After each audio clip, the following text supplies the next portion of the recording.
fig, bam. Figs and coffee, and it's fall. Pants on. They got down in like the high 40s one night here in Wilmington, North Carolina, zone 8B, where we have normally a long, warm, hearty fall. Like our falls are long enough that I did a second round of tomatoes from seed and I'm just shy of 6 feet. So like, look at that. Tomatoes. I have basil still going, I have okra still going, Seminole pumpkins, and I even planted from seed some bok choy, mustard greens, my kale. The garden's looking good, guys. Second round. Everything, especially like, oh, beautiful morning, guys. Beautiful morning in the garden. I got my sweet potatoes. I have all these peppers, pumping out peppers. I just harvested some this week and I'm gonna get some more shortly. And I will say this with peppers, I will say this with tomatoes, a little fertilizer goes a long way.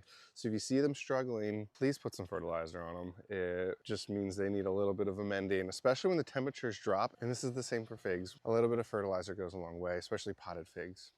But figs are at a different stage. It's mid-October. Even here, unless they're mature trees that are late ripening varieties, my fig trees are slowing down.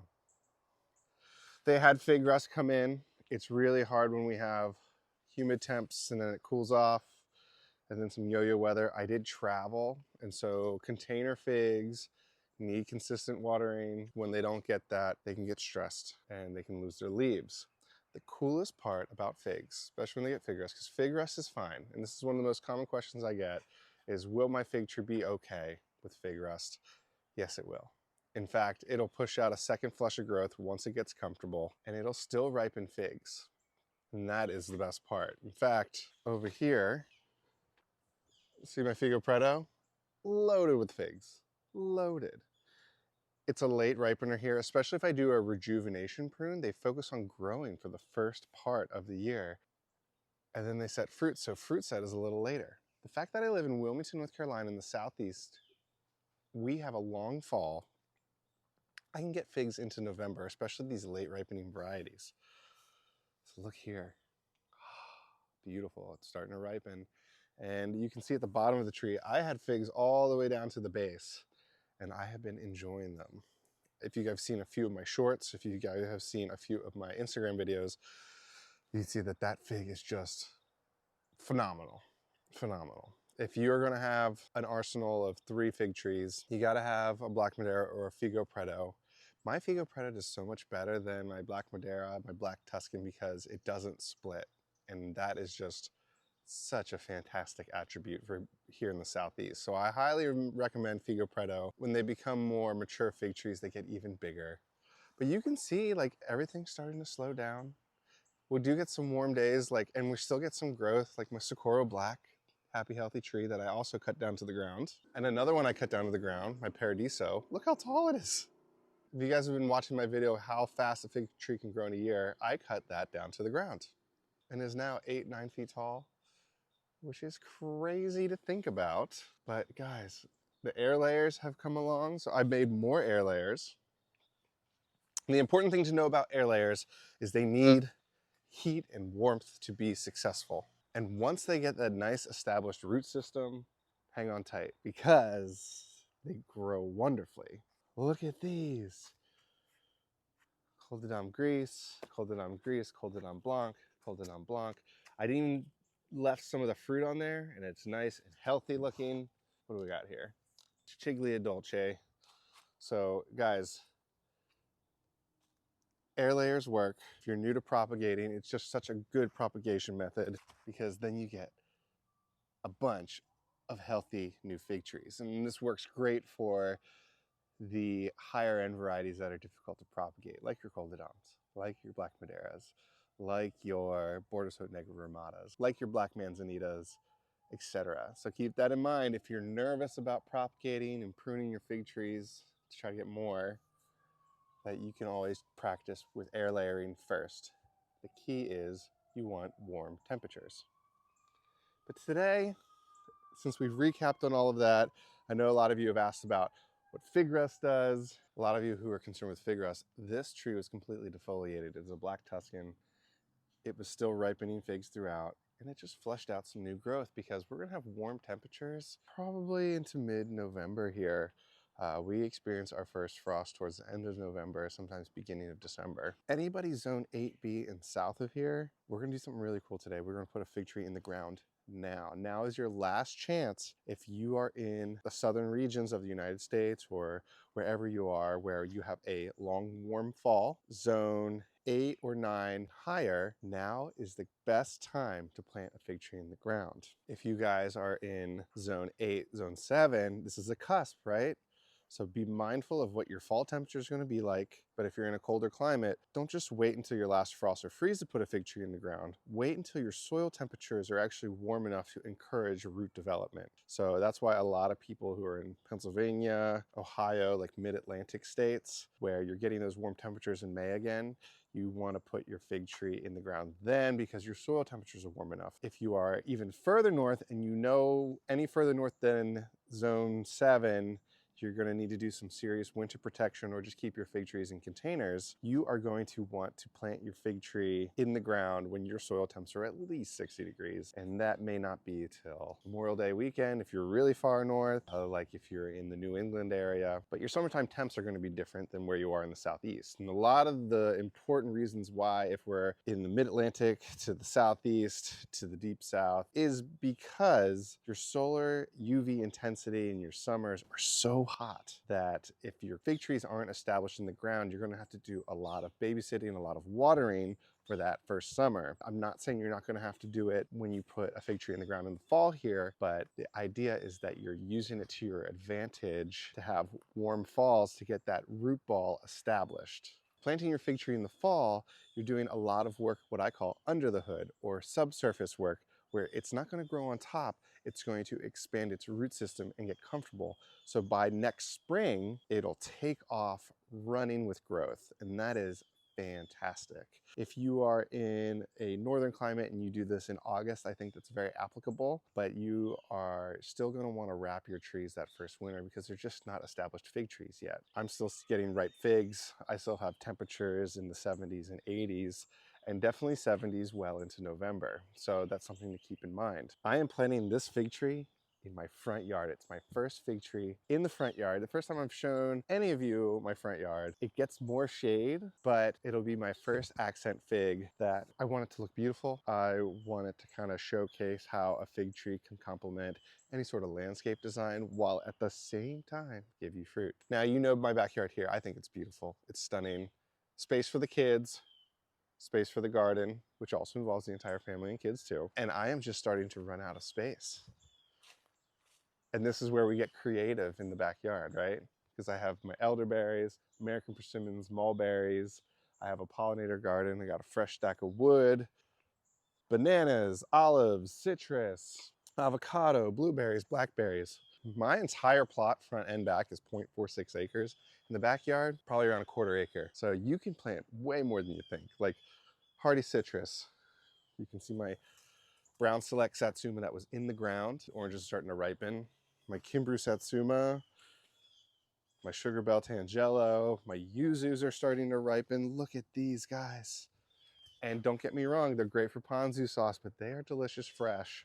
So look at this avocado tree, guys. Shout out to the millennial gardener for convincing me to put an avocado in the ground because it's now 16 feet tall in one season. Here are the olives, lemons. So you guys can have a beautiful backyard orchard, backyard food forest without sacrificing all of your space. But let's put that fig tree in the ground. It's fall. It's the last time to do it for the southeast. Let me show you how I do it. All right, so up until this point, I have grown all kinds of figs. I'm experimenting with all types of figs, and year after year, the one that just comes back as one of my favorites, that's a late ripening one, is in fact my Figo Preto, Black Madeira, whatever you want to call it. In fact, I have this one right here that is my Craven's Craving, which is essentially a Figo Preto or Black Madeira. Guys, if I'm going to showcase my property with a beautiful fig tree, then let's go with one that stands out. Let's go with a Figo Preto type. This Craven's Craving is of the right size. It's about 3 feet in height. It doesn't have any injuries to it, it can go in the ground and start getting itself established. And so that is what I'm going to do. I have a few others that I was considering, whether it was an Adriatic type, whether it was a honey type fig, whether it was a hardy Chicago type. But guys, I really just want something that'll just be beautiful and stand out. Chances are it's not going to be my only fig I put out there. I'm probably going to put out an Adriatic type and some other hardy type and see how it unfolds. But I've been noodling on varieties for a while, and if I were to have one fig tree that ripens late in the season, this is the one. I want something that ripens a little sooner in the season. I probably would look at like an Atriano type, but because I am in the Southeast, I'm taking advantage of that, and I'm putting something that requires more fall heat hours out there. And Craven's Craving, Figo Preto, what I'm going with. Cheers, guys. Let's put it in the ground.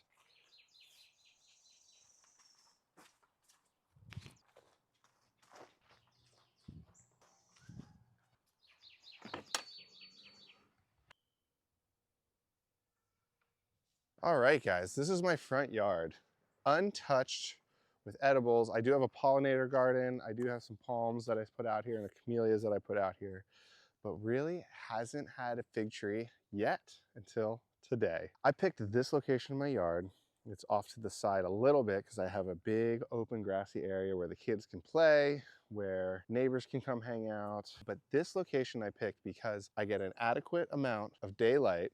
I do get afternoon shade, but it's the most amount of sunlight that I can get in the front yard outside of the open grassy area is right here on this island. So not only am I getting a good amount of sun, but it is accenting the existing green space, and it's going to accent the entire yard as a whole. So kind of a sign that like, hey, yes, I do grow fig trees even in my front yard. And I really want to showcase that fig trees are not only beautiful edible fruit, but they are great as an ornamental plant as well. So let's put this on the ground. I'm going to show you how I do it. It's a really simple yet effective process.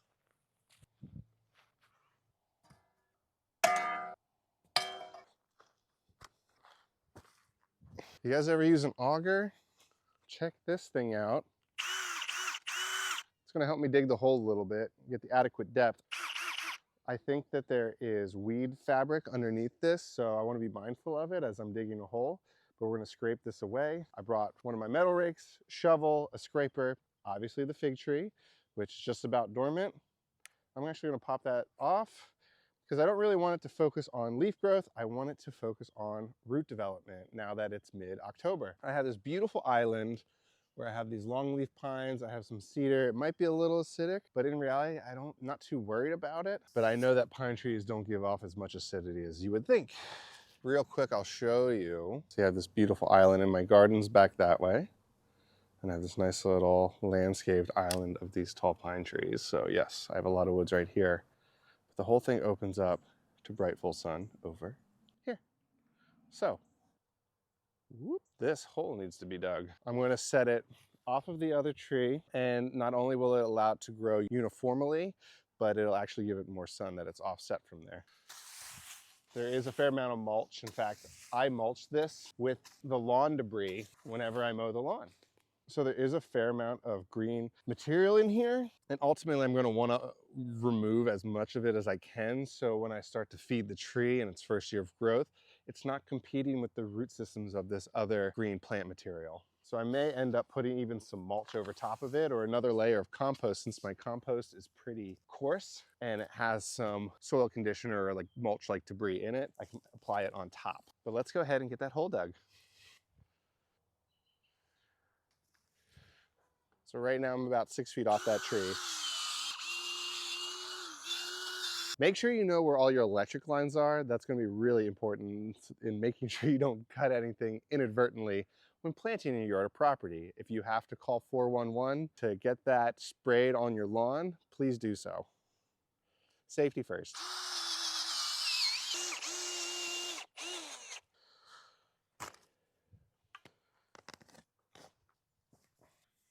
Moved you a little closer because now I'm in the shoveling phase. And what's important to note about the shoveling when you're digging a hole to put a fruit tree in, including a fig tree, is you want to make the hole twice as wide and a little bit deeper than the root ball of the tree in the container you have itself. This is really important. We're going to fill up this area with some fresh compost. We are going to mix that compost with the existing soil composition, so the microbiome is adaptable. So when it grows outside of that compost, it's not in some sort of bowl that's isolated. We're actually going to scar up the sides of the hole as well, so the roots can easily make it into the native substrate. This is really important for the success of your fruit tree, any tree, fig tree specifically. Otherwise, they will still get root bound in the space they're in.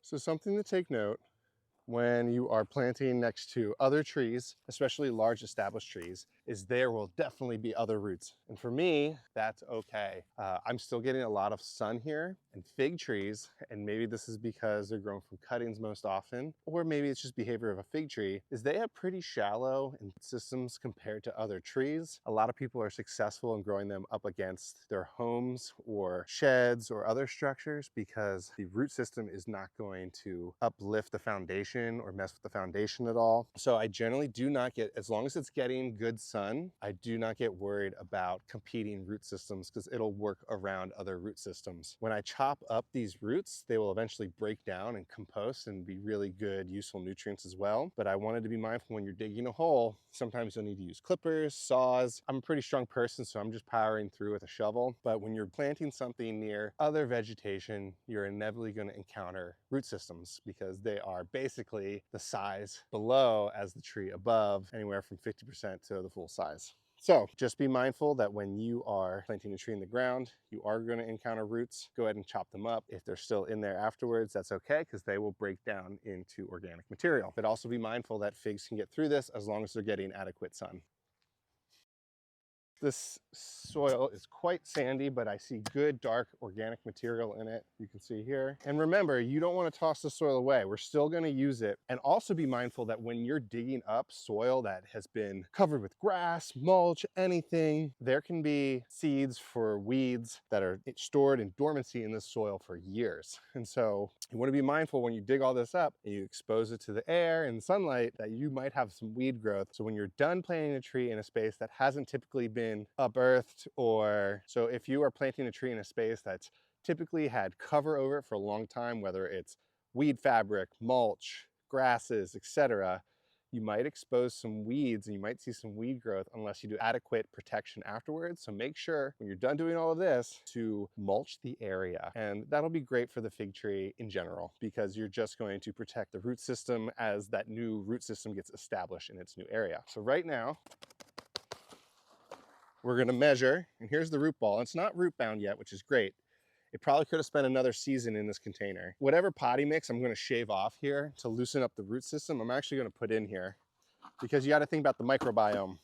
The microbiome includes all the bacteria and fungi that help the root system communicate with the environment around it, just like our gut bacteria. I'm going to loosen up this root ball. You can see here, it's deeper and about twice as wide if you looked at the circumference and circle area of it all. So we have a nice base here to work with. When I go to bury this fig tree, I'm actually going to leave it slightly above the soil line because they do like their surface roots, and you're going to have subsidence over time. So when we fluff up all this soil, it's actually going to have a lot of air in it. And as that air works itself out through rainfall, through settling of the soil, you're actually going to see it sink down more. And so what will start as a mound will still end up being a ring. So you just want to think about that when you're planting your fruit trees. Now that I know that the hole is adequately deep enough, I am going to prod around the hole.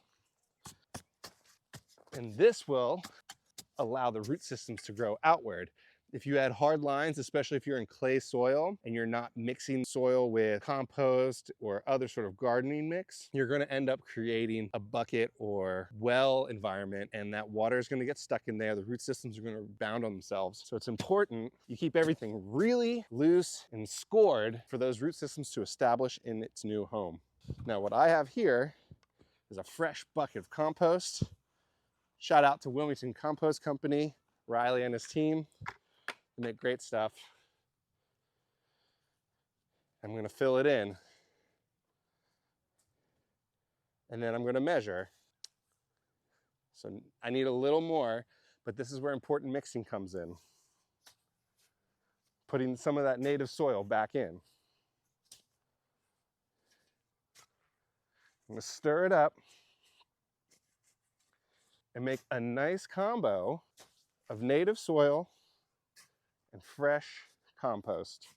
And there's some pine needles in here. I'm not sweating them, but that'll be great to plant this fig tree in. I'm loosening up the root ball a little bit on the bottom, and figs are resilient, so I'm not too worried about it there. And I'm not really stressing it. I'm not doing too much, just a little bit. And what I'm actually doing here is I am orienting the fig tree, because it grew out at a slant. I'm orienting it so it's straight up and down, which will encourage healthy plant growth to go vertically. So let's go ahead and get that shaking in there. I'm going to shake it in nicely. And then on top of that, the rest of the compost I have. Wrap it around the tree and make sure it touches all the soil and the roots around it. And that's looking good, guys. I'm not going to prune it quite yet because I don't want to create additional injuries that it needs to heal from. I am just going to put it in the ground since it just went through this big transplant. And that looks pretty good. I'm just above that soil line. And remember, you can see how loose the soil is. It's actually going to sink down over time, because ultimately when I finish, I'm going to want to have a donut type structure that'll be conducive to healthy watering for the first year at least. But the idea of planting in the fall is that I don't have to do as much watering next year, and I don't have to baby it as much during those hot, stressful summer months. We're taking advantage of the cooler weather, the long, warm days of fall, for us to put in a new fig tree. And that way, come springtime, it's done the work under the hood or under the ground, where it's grown out this way, and by spring, it's ready to grow up this way. Something to keep note, and this goes for lots of fruit trees or any sort of trees, is that you don't want to cover up the base of the trunk here. You want that to breathe. Only cover up until the base of the roots. And in fact, if you have citrus, you'll actually see a crowning of the base roots going down, and you want that exposed as well. And what's important about that is you don't want to create rot. If you have soil that's actually covered up here, you're actually going to put it at risk of getting some sort of rot from the moisture, the cooler temps, and the bacteria and things. It'll start rotting around there. Sometimes fig trees will be okay with this because they'll actually sprout more growth here, but they have established root balls. You don't want to put the tree at risk. But guys, that's looking pretty good. I'm going to get a layer of compost mulch and put it right on top. So stay with me. Right now, I just have pine straw available. And the reason I'm doing this now is because I unearthed all that soil, and I don't want the weeds to come up through that soil. And the best time to mulch is as soon as you can. Because I've made the mistake before of moving soil and all of a sudden it's weed city. But again, I have this mounded up higher than the grass around it. I have it exposed down to the base where the roots begin, and then I have a nice mulch layer on top. I prefer hardwood bark mulch, but in this case, I already have the pine straw here from the pine trees, and it's going to go from here. I get at least 6 hours of light, and then I have shade in the afternoon, but fig trees are resilient. I want it to grow uniformly, so I have it about 6 feet off of this pine tree here, so it can basically get a diameter of 6 feet in every direction. And it is a nice Figo Preto fig, guys, and it's going to be a beautiful accent in my front yard. And the best part about it is I get to share these figs with everyone. People don't have to come into my backyard to get figs. And all the neighbors, the ecosystem, everyone can come and enjoy these figs. Guys, if you've thought about growing a fig tree in your front yard just as an ornamental piece, or you want to have a fruit tree in the ground and you want to know how to put a fruit tree or a fig tree specifically in the ground, this video I hope was helpful for you. Please reach out with questions or comments in the comment section below. Like, subscribe. I'm here to help you grow a fig tree, guys. I'm here to help you garden. Cheers, fig fam.